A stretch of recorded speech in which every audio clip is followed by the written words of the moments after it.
Okay, welcome. We're doing Catalyst review video today. I didn't actually plan on making this a video because over the course of the ride, I did feel like I really did say everything that I needed to say about it because I was reviewing it as I went.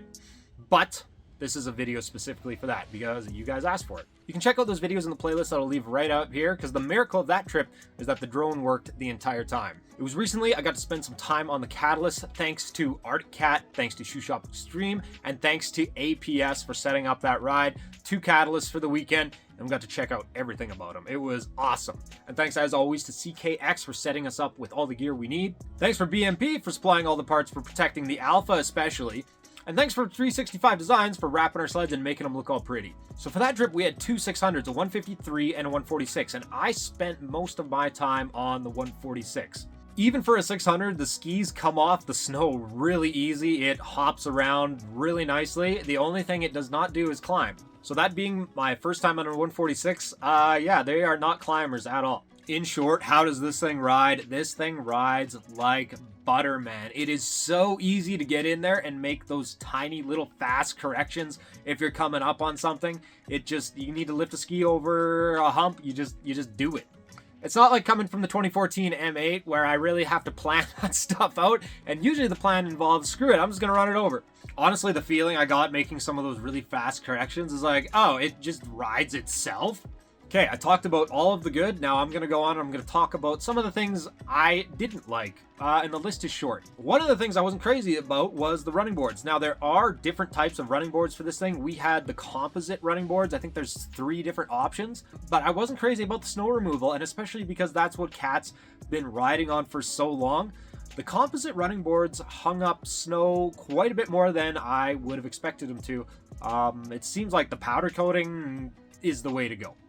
The upsides of these running boards is that they are actually much more robust. They don't have that floppy, spongy cat feel when you really lean into a side hill, and you can feel that running board, if you're a bigger boy, shifting like an inch. Besides a little bit of moisture that got into the headlights intermittently, I don't really have a whole lot of complaints about this thing, besides it's a 600. This is probably the part that everybody's wanted to hear about because there's lots of mixed reviews saying, oh, it's 600, but it really feels like an 800. It's 600, and you don't really notice to like the last few feet when you're going up a hill. So for the people saying that, yeah, it's a 600, but you don't really notice, you notice. Don't get me wrong, this machine moves for a 600, and on the low end, the torque is great. It lifts the skis off the snow really easily. But that top end RPM just isn't there when you're doing like paper clips and stuff, or you're really having to get that track to chew. It is very obviously a 600. It has trouble getting up to that full RPM, like when you're doing paper clips and you really are digging that track in there. This thing doesn't chew like an 800 does. So when you really need that top end power, that's when you notice it. Like, this is very obviously a 600. But honestly, if I were to buy a trail sled, I'd probably buy the 600. One thing I mentioned a lot during the video is that it feels small, and I'm not a big guy. Like, as far as things go, I'm pretty little. So even for me to say that this thing feels so small when I get onto it, like, that's a lot, especially coming from a 2014 and my 19 turbo. It's noticeably lighter. Even just moving around the deck, you don't have to heave it around anymore. Like, these sleds are freaking light. These units, of course, all have that updated Alpha track, which is the exact same track that we just put on the turbo. I've learned a lot about that track recently, and I'm going to spend actually a different video talking about it and the integrity and the upgrades. That leads into this, though. They talked a lot about the geometry on this new chassis that they're running, and one thing I'm going to talk about is snow nuts, actually. So there was times that I was just sitting down on the trail in like 2-3 inches of snow, sitting down and just whipping that thing around doing snow nuts. It's like that chassis, it wants to tip down, but it does not want to fall down. It's super easy to get it to just lay on its side, but it's so weird. It doesn't want to fall over. It'll just hold that side. So even when you're on like the hard pack, just doing snow nuts, I'm doing them sitting down, and it's just like, I could hold this forever. I could hold this donut sitting here literally forever. Because the sled, even though it's tippy, it just doesn't want to actually fall over. It always wants to go back to its feet, but also you're not struggling with it to get it to go over. It's really weird. The other thing that I actually enjoyed was that new attach mounting system that Cats has on these units. Nothing hangs off the side. It all just clips in nicely. There's lots of different accessories to it. And you don't have, like, on the Skidoo ones, that tab hanging off the side, which did break on Sean. Everything's nice and flush mounted. And you don't got to worry about that actually hooking on anything or dragging your gear off. I was pretty impressed with that. I like that system. The steering is like way better now. It's way tighter. No more cat floppy steering. Everything feels nice and tight on that now. Big change from the Ascender Pro Crime chassis. Hood comes off super easy. Quarter turns all around and one plug.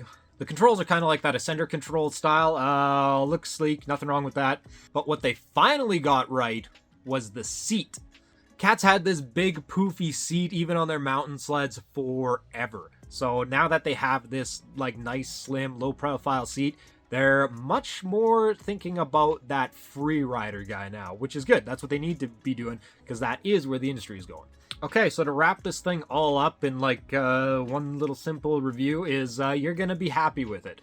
And to wrap up my thoughts with it is that before I got to ride this chassis, I was going to buy a Lynx. I've ridden those 850 turbos. I've ridden those chassis. I know what they're all about. And my plan was to get a Lynx. Then I tried out the Catalyst and I was like, oh, I want this.